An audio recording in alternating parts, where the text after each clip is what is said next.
Ya sabemos lo que son las variables y qué podemos hacer con ellas. Ahora vamos a ver qué es el flujo de ejecución de JavaScript y cómo podemos manejarlo en nuestro entorno con los condicionales. Todas las instrucciones que hemos visto hasta ahora en JavaScript se ejecutan linealmente, es decir, una tras otra. Por ejemplo, acá primero se va a ejecutar la línea 1, la instrucción 1, donde se le asigna un valor a la variable age. Luego se va a mostrar el mensaje en consola de la línea 3 y luego el mensaje consola de la línea 4. ¿Qué pasa? Si nosotros, por ejemplo, estamos queriendo limitar el ingreso a un sitio web a un menor de edad, si tuviésemos simplemente un flujo lineal, no podríamos hacerlo. ¿Por qué? Porque las dos instrucciones se ejecutarían una después de otra. Primero le diríamos que no puede entrar y luego le haríamos ingresar al sitio. Como pueden ver, si ejecutamos esto en el browser, se van a mostrar los dos resultados.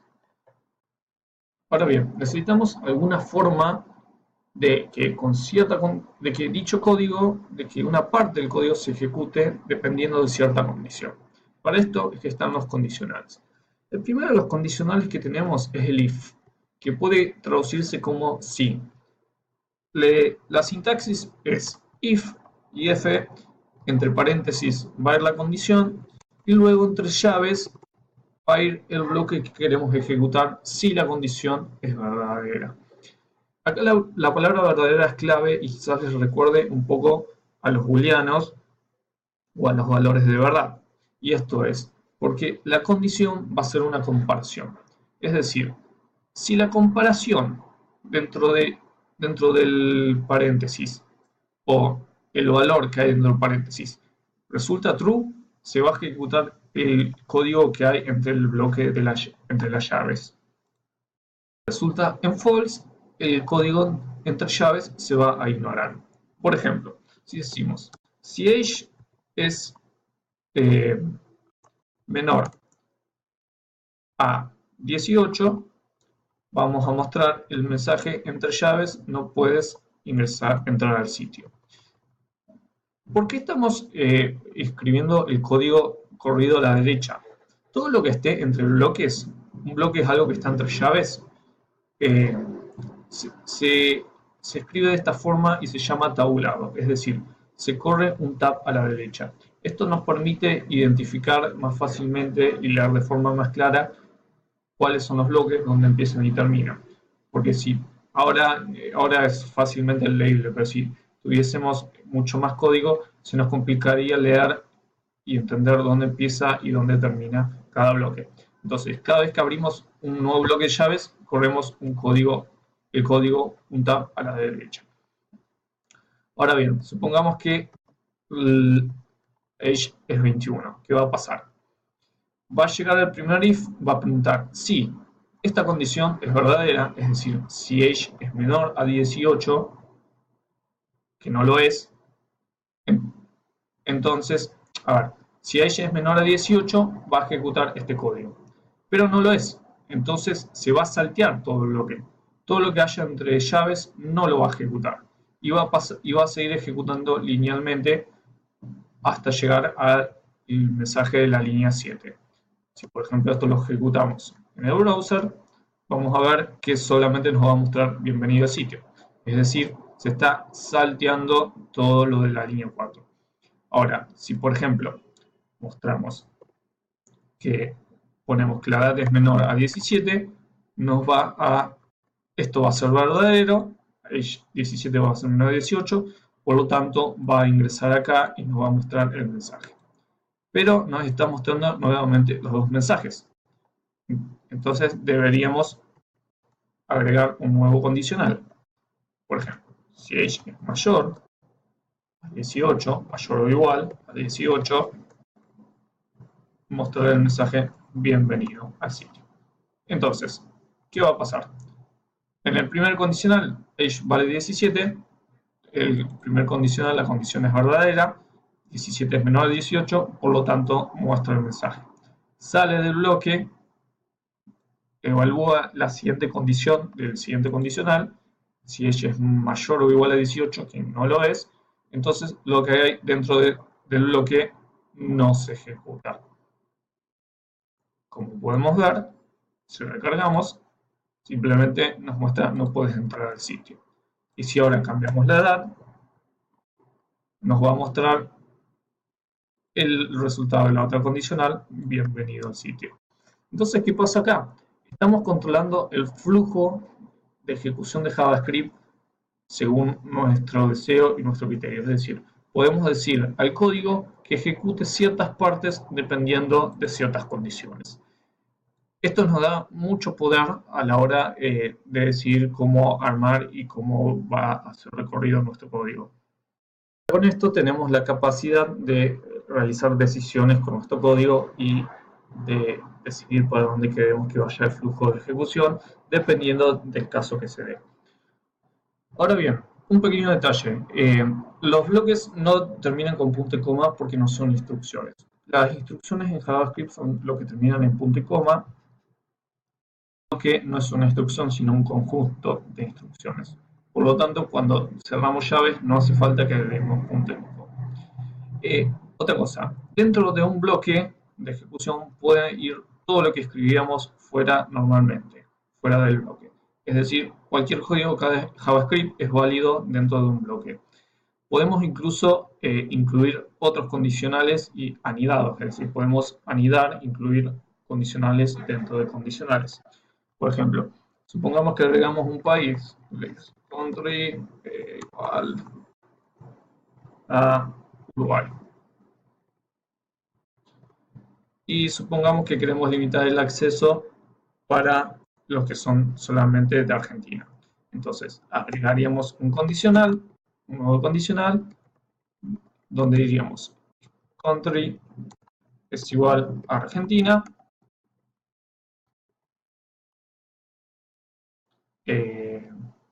mostraríamos bienvenido al sitio. Y si no lo es, si es distinto, recuerden que tenemos el de comparación con el signo de exclamación, si es distinto a Argentina, y le mostraríamos otro mensaje donde diremos este sitio no está habilitado para tu país. Entonces, ¿qué va a pasar acá? La edad es mayor a 18, por lo tanto, el primer condicional no se ejecuta. El segundo condicional es verdadero, por lo tanto, entra al bloque. Luego pregunta, ¿country es igual a Argentina? No lo es. Por lo tanto, lo que hay dentro de su bloque no se ejecuta. Como en el segundo condicional se pregunta si country es distinto a Argentina, y efectivamente lo es, entonces va a mostrar este mensaje. Como podemos ver, si recargamos, el mensaje final es el resultado de este console log. Ahora bien, como pueden fijarse, estamos anidando bloques dentro de bloques, es decir, condicionales dentro de condicionales, y por lo tanto, cada vez que abrimos un nuevo bloque, tenemos que correr un tab a la derecha, es decir, tabular nuevamente. Fíjense que si esto estuviese todo sin tabular, es mucho más ilegible y es mucho más difícil ver dónde empieza y dónde termina un bloque y un condicional. Por eso es que es importante mantener la limpieza y el orden del código y tabular correctamente. Ahora bien, el segundo condicional que tenemos es el else. El else se puede entender como en cambio, sí, es decir, si pasa tal cosa, que es el if, se ejecutan ciertas instrucciones. Si no pasa eso, es decir, en cambio, si no pasa eso, se ejecutan otras instrucciones. Esto nos permite reemplazar estos casos de if opuestos. Acá tenemos, por ejemplo, simplemente dos opciones. O age es menor a 18 o es mayor o igual a 18. No hay un punto intermedio. Por lo tanto, podemos reemplazarlos por un else. El else se escribe de la siguiente forma, else, y se abre llaves. Como ven, no tiene entre paréntesis un bloque de condición. ¿Por qué? Porque el else depende del bloque de condición del if. Es decir, lo que va a pasar acá es, va a preguntar si age es menor a 18, es false. Si es false, entonces se ejecuta todo lo que está en el bloque else. Es decir, El bloque if se ejecuta si la comparación da true, es decir, si da verdadera, y el bloque else se ejecuta si la comparación da false, es decir, si da falsa. Este también podríamos representarlo con un else, podríamos intercambiarlo con else, ya que o el país es Argentina y está habilitado para ingresar, o el país es distinto de Argentina. Entonces, reemplazamos este if por un else,